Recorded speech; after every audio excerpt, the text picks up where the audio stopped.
What's up, guys? Gons here for the Face Like the Sun YouTube channel. This is a conversation with Stan Deyo. I was really excited to speak to Stan. He's someone that I definitely look up to. I got a chance to interview him back in 2013 on Canary Cry Radio episode number 46, and then he came back last year in 2014 for episode number 75, and both those conversations were fascinating. Great stories about his experience of working in underground bases, running into the group called the Illuminati and secret societies and things like that he got involved with. He actually had to flee the country for a while and lived in Australia before he was allowed back into the United States. And he's also the author of the book, The Cosmic Conspiracy. And I reached out to him recently because I wanted his thoughts on CERN and the Large Hadron Collider, especially because he comes from a science background. He was recruited by the group, the higher-ups, if you will, back in the 70s for his scientific knowledge in ether physics and all that stuff. So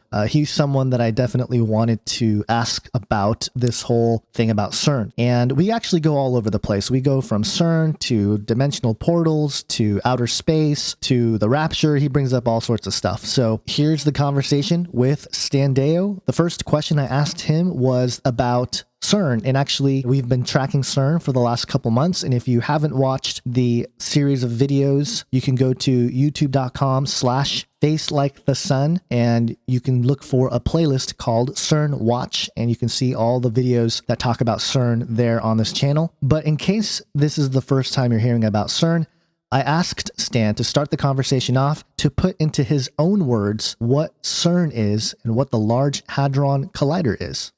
Well, CERN is an association of many nations on the planet. The most recent to join was Israel, I believe. And they formed this association to fund the CERN project, which is developed to make experiments into high-speed particle collisions.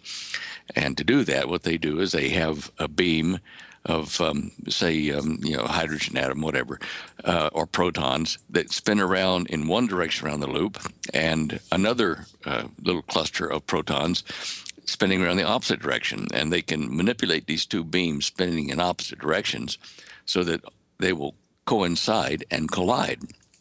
And you can get onto the CERN website. There's a link that will let you see how they're targeting, and even real time you can see the beam strength. If they're getting up to 6.5 tera-electron volts on one beam and 7 on the other, then the collision will be the sum of those two, about 13 tera-electron volts. And we've seen them getting up above that, actually, in their testing. So, but they haven't collided the two beams. So they can actually go higher than they're saying, but they're only going to go to around 14 tera-electron volts in the first test. Right. Now, we've been hearing that they're going to double the power from what they found when they found allegedly the God particle. Is that per proton, or is that the combined? No, that's the combined. Okay. It's the impact, the relative impact. Okay. And so that's why they're saying it could go as high as 17 or 18 tera-electron volts. Yeah, well, they've certainly done over 15 or 16 potential in the last week. I've been watching it. So they could go up to 16, 17 pretty easy. Wow.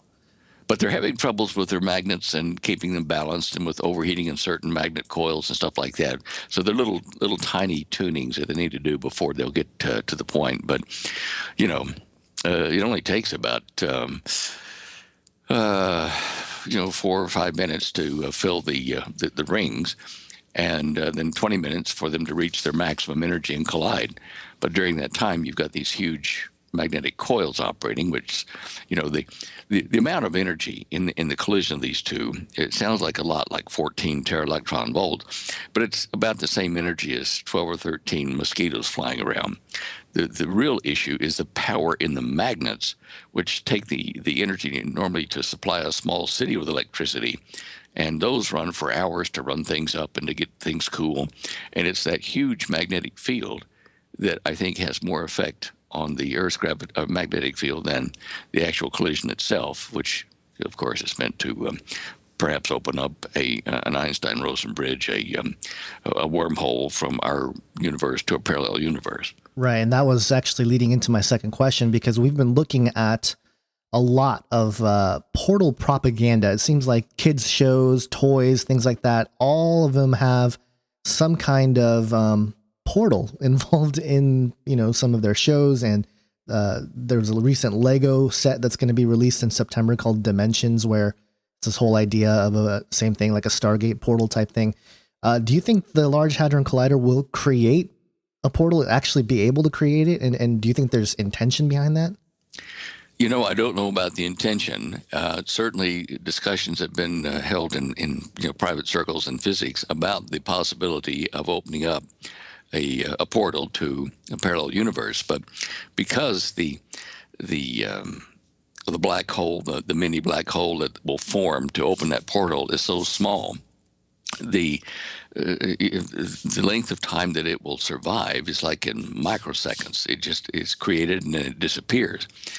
What they're trying to do is, first of all, see if it will appear, if the portal will open even for a microsecond.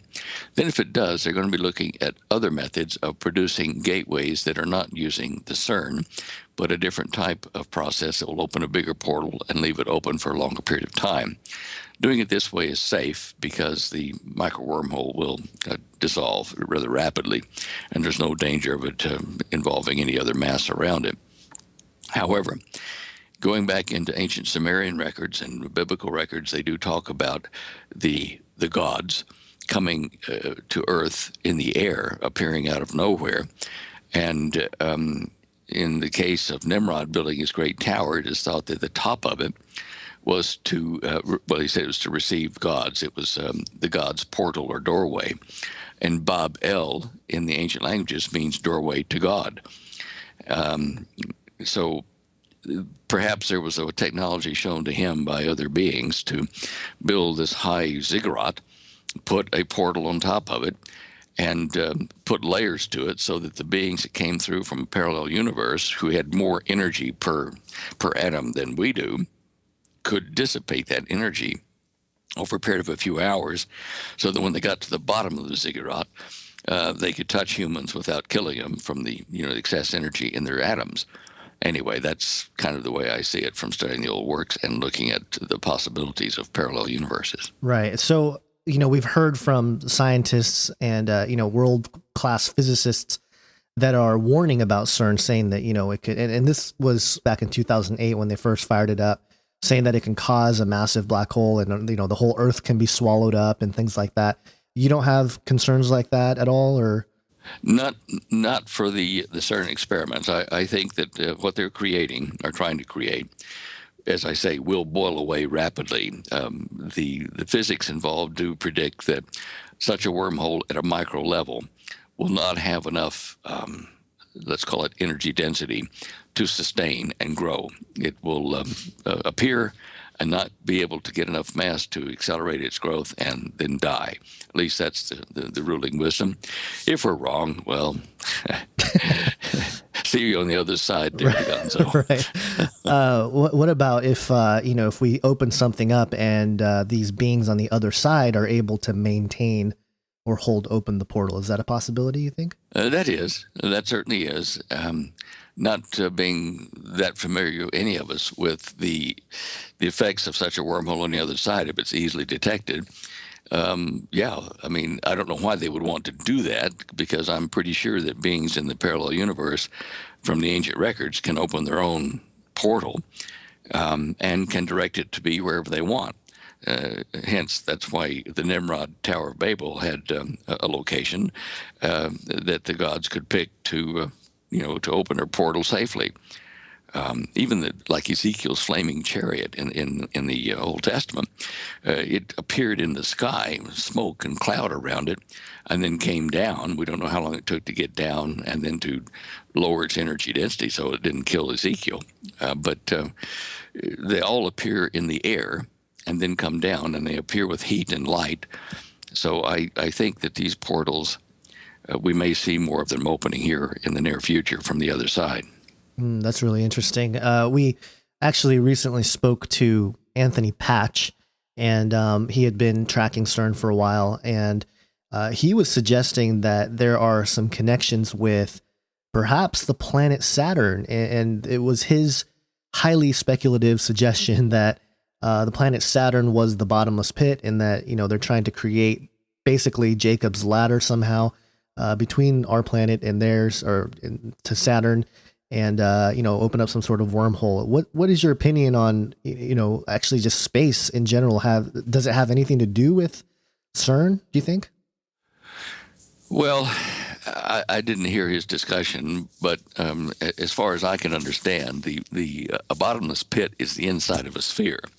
And with the studies I've done on the nature of gravity and dark matter forming gravitational fields, it does form planets and stars and even galaxies, but with shells of void in between layers. And like our sun would have the outer layer you see, and then another void, then another occupied layer, et cetera, all the way down to the core. And the Earth is the same way. But if you open up a portal, or I don't know, drill a hole even straight through the planet, you're going to find that gravity reverses itself down a few hundred miles into a null stasis down there, where the gravity is zero, and then again picks up on the other side of that null void. The inside of a ball, a sphere, is a bottomless pit. And I think rather than going to Saturn, we should look at the Earth as the Greeks' legends talk about, Tahom in the Hebrew, across the river Styx in the Greek legends. It's like a fluid shell, which we know exists down about 5 miles to 15 miles depth in the surface.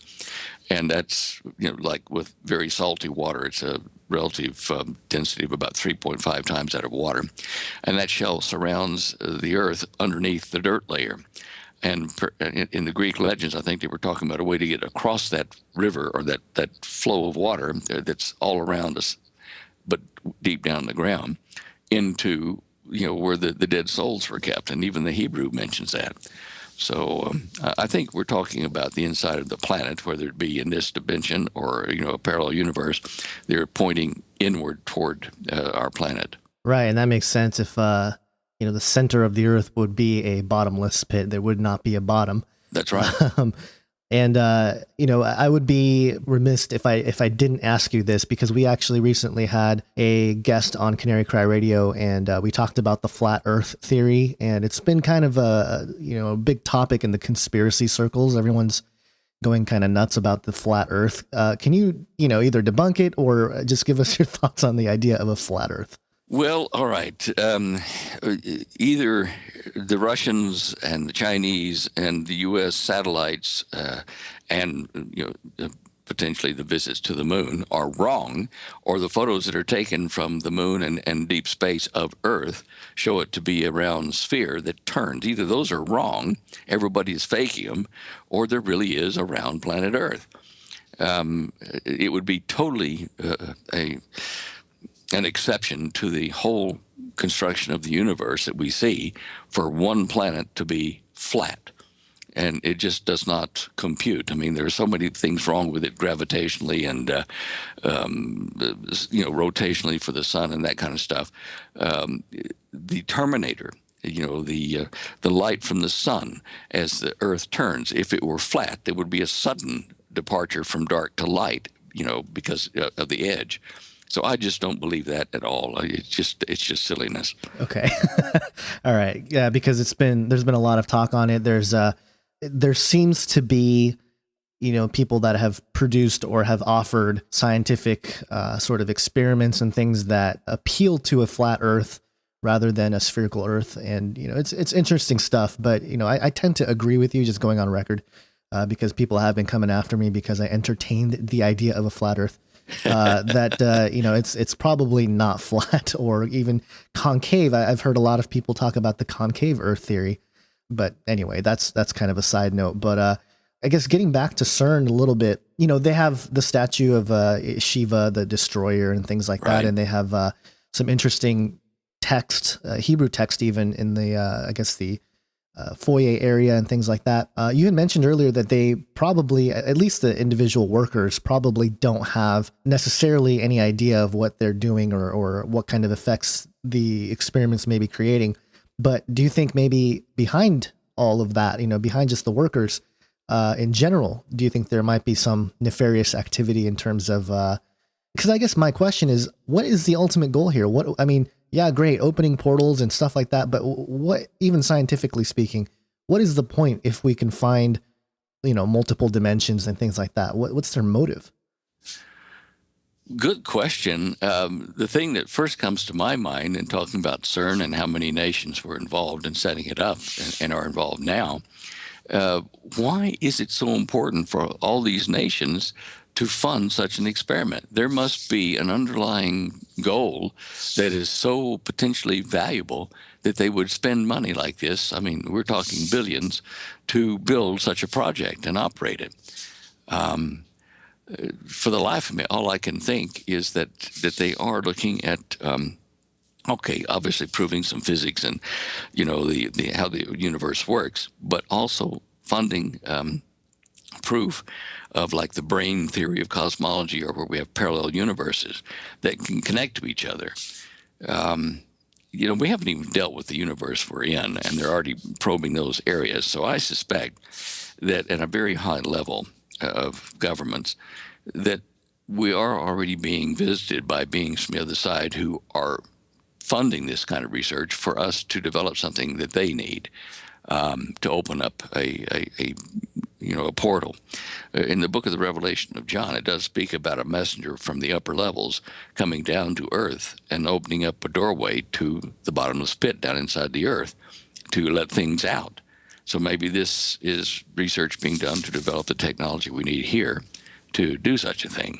I don't know. I mean, it's just a wild guess. Right. And it's interesting, I think, that, it seemed like even in the Old Testament, whenever there are mentions of high places and things like that, it required, at least for the fallen entities, required some sort of sacrifice or some sort of ritual for these fallen entities to come through. It seems like God's angels are freely able to, traverse right, as they will, but the fallen entities require some sort of legalistic key, if you will, for us to allow them in, so to speak. So perhaps this is just a large human project to create the biggest doorways to the fallen entities to come through. I mean, what are your thoughts on that? Yeah. I mean, I think we're going to see some rather astounding events in the next 12 to 24 months, because other factors in biblical prophecy seem to be coming to play later this year.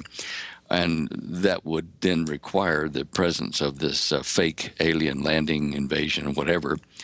But to do that, there are going to have to be a lot of them appear. And I'm wondering if God himself isn't going to open up one of these portals to cast Satan and his minions out of his universe down into ours for the final battle. At that time, of course, these beings will appear all over the place, and I think technology for them to fly around, saucers and that kind of stuff, have been developed already since 1952 or so, when we started sharing bases, underground bases, with these fallen ones, quote-unquote grays and aliens. But I think this has been prepared for the time when the gateway opens and these beings are pushed out of their level to ours, so that they have infrastructure to build and use weapons against Jesus when he returns. Anyway, that's just kind of my thought on it. Right.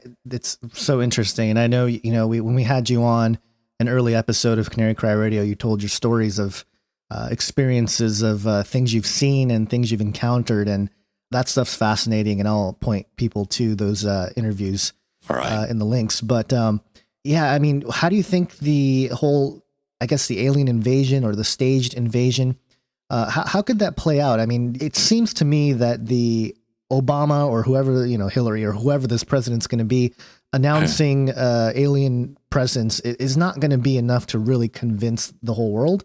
It seems like there has to be more of a manifestation, in my opinion. But what are your thoughts on how that might look? Yeah, I'm sure that this will happen. I think the release of their presence will be such that the people of the earth will say, they're here, and the governments were lying. In essence, it won't be trusting a government release of the thing. It will be so obvious.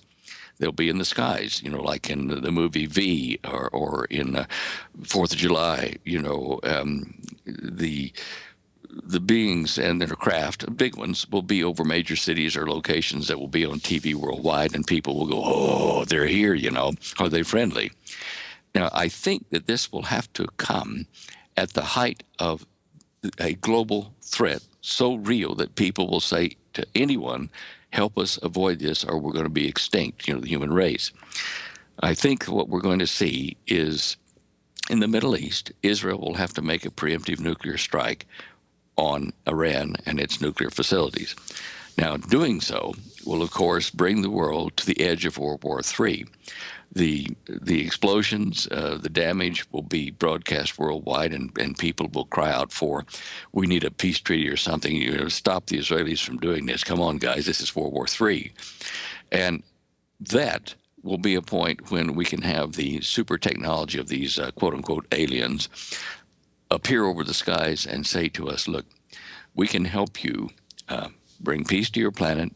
We'll take your appointed world leader, and we'll get the nations together, and we'll form this global government, and we'll teach you how to live in peace with each other and harmony and this kind of stuff." And they will come as messengers of light to save us. And that's when people will be most receptive, not governments. The governments will be overthrown by this new world order set up.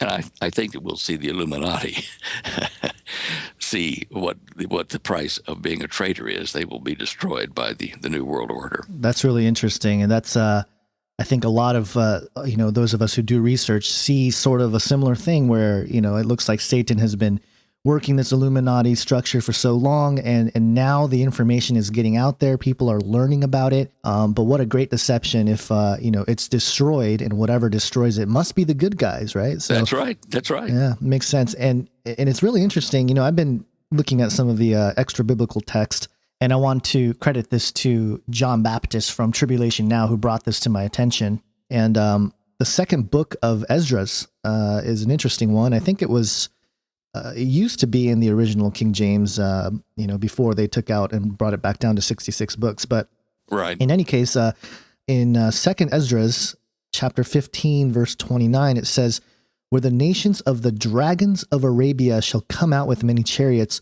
and the multitude of them shall be carried as the wind upon earth, that all they which hear them may fear and tremble."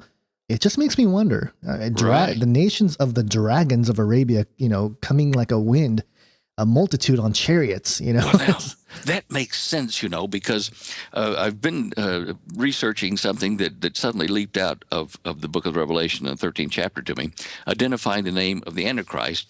It will be a name derived from the English version of Solomon. So it'll be a Suleiman.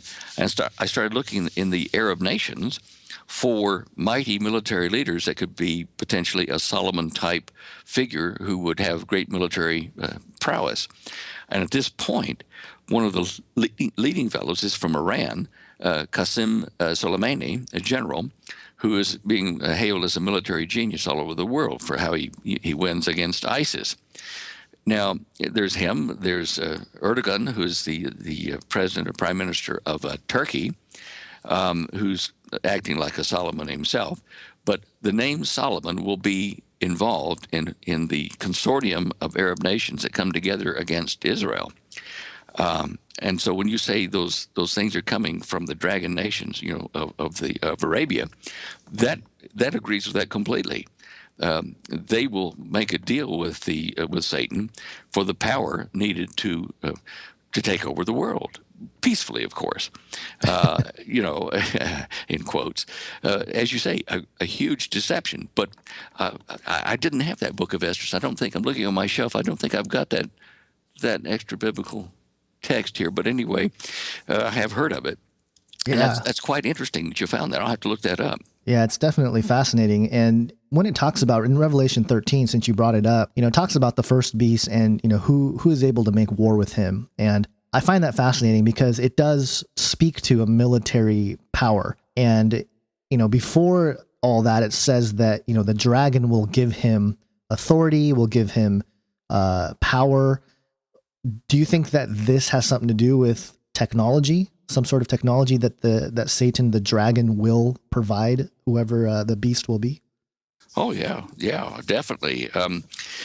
In the back of the final edition of the Cosmic Conspiracy book I wrote, I added a whole section about just 8 verses in the book of Daniel talking about the Antichrist and his relationship with Satan, and and their landing here on the earth, because it's just well, uh, it tells you about in Hebrew alien God that the Antichrist will honor, not worship, and he'll honor him with gifts and whatever in exchange for technology is what it boils down to.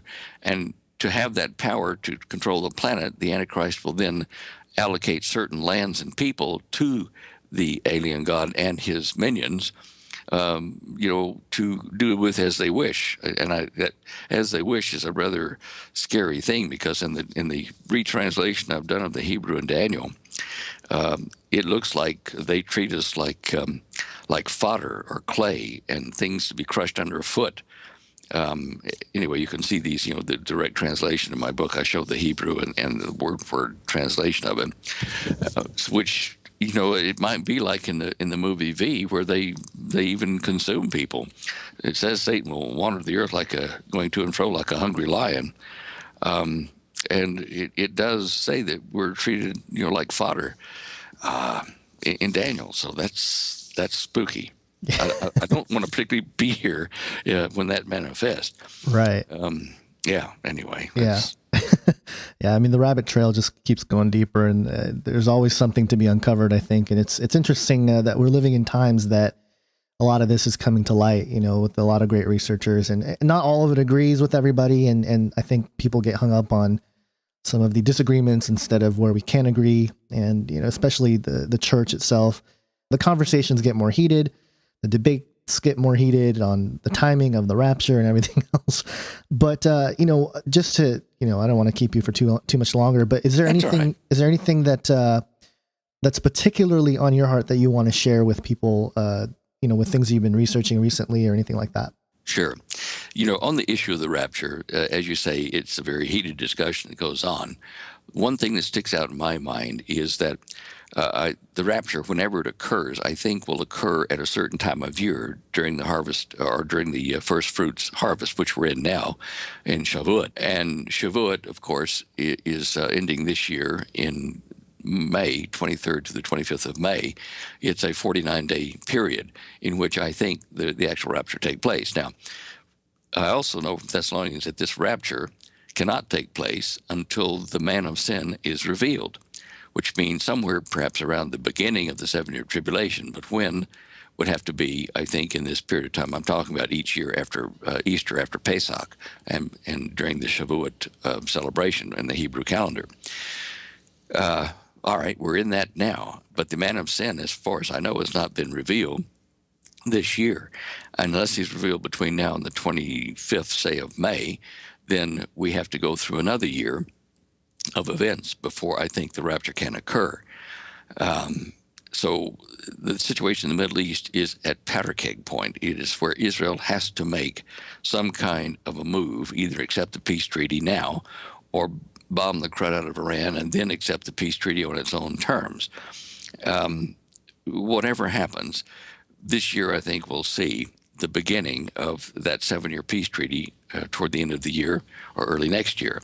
Now, whoever signs that, ratifies it on a global basis, will be our Antichrist, the man of sin. And at that point, we can say, aha, he's been revealed. And after that point, then the rapture can occur. And without getting into arguments about how long after that, all I can say is I think we're very close to seeing the beginning of the man of sin and the beginning of the 7-year tribulation.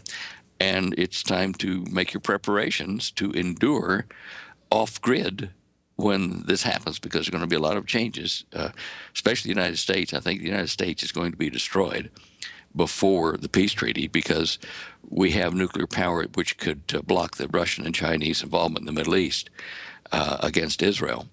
And that means that America could be the Babylon spoken of in the Revelation of John, and we could be destroyed in fire in 1 hour from a nuclear attack from, say, Russia and China combined. So those are the things that are on my radar right now. Yeah, that's really interesting and kind of scary as well. We've been, I don't really track geopolitics that much. I just actually made a video about all the stuff going on, in the Middle East with the nuclear deal with Iran. And I actually pointed out and quoted a Brookings report from 2009 that completely outlines, almost scripted, of what's happening right now with Obama and, turning his back on Israel and all that stuff seems to be part of the script that they put together back in 2009 concerning Iran, which is really interesting. But, I really appreciate your time. If I can ask one more question, and this is sort of a complete left turn to where we were, All right. but, we had you on and we had spoken about you discovering the location of the Garden of Eden. And again, I'll link to the episode where we talked about that. But Right. one thing that I didn't get to ask, and I want to ask it now since I have you on, is there are theories about the Garden of Eden being not just a physical location, but perhaps there were, spiritual, dimensional, if you will, overlays between maybe the second heaven or third heaven and earth. What are your thoughts on that? Oh, it's quite possible. The native legends around the Ngoro crater, which we think is the Garden of Eden, their legends say that God created man in that crater and then left back up into the heavens. So that bridge or that portal could have been open at that point in time. It's interesting to note that at that time, God's physical presence could walk with Adam in the garden in the cool of the day, Right. could touch him and not burn him up or anything. But years later, after the flood, because Noah was able to talk to God at that time without being destroyed, but years later when Moses was talking to God on Mount Sinai, something did happen. And that was he could not see God or walk with him because God's energy was so great. He says to Moses, hide in this cleft here so that you are not destroyed by my presence, and I will shine my image up on a cloud so you can see what I look like without looking at me directly. Now, that's telling us that the energy disparity between God's universe and ours is growing greatly as time passes. And it tells us why in the last of the Revelation of John, it says, the earth and the heavens as we know it will pass away in a fervent heat. You'll melt down because we'll be joining with his layer, and a new earth and a new heaven will replace the old. So you can see all this physics does work, like you say. Yeah, that's really interesting. That's a mind bender, isn't it? Yeah. Well, Stan, I appreciate your time. Where can people find your work and your books and everything else? Well, standeyo.com, STANDEYO.com. And you can go on there and you'll see a list of our books and things like pictures, and you can click on that and go to our shopping cart and read about everything we've got and, get what's going to be important to you, whether it be preparing for these things and how to endure, the transition from where we are now to what is coming, or, an explanation in the Cosmic Conspiracy book about the whole evil, good and evil conflict and where it's heading, and how we can relate that to current events right now. And about the Garden of Eden, about Solomon, all those things are there. And Holly and I will, I'm sure, if we have time, put more products up there for you to read. There you go, guys. My conversation with Stan Deyo. Make sure to visit standeyo.com, and there's a lot of stuff there that you can poke around and look for. Also, if you haven't read The Cosmic Conspiracy, I definitely recommend it. It's amazing that he wrote this book. I guess the first edition was copyrighted back in 1978, and the final edition was in 2010. But it's definitely an interesting read. Lots of fascinating information in here. And Stan's a really interesting guy, very smart guy, and I really appreciated him taking the time to have a conversation with me. Hope you guys enjoyed it. Please subscribe to the YouTube channel if you haven't already. Please share the video with friends, family, whoever you think can benefit from the conversation and be edified, because we live in some very bizarre times. But again, keep in mind that God is in control. He is the one that we should always look to and turn to. Jesus Christ is our Lord and Savior, and He will make things right in the end, no matter how ugly or how weird things get. So, hope you guys enjoyed the conversation. God bless.